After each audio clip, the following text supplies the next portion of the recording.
在树林中，这种倒地的树干很多，完全可以满足他的需要。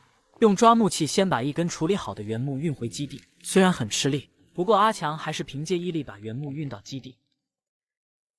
在大树干下垫一块石头，然后把原木立起来顶在树干上。虽然大树干架在2棵树之间，为了保险起见，阿强必须要把树干加固。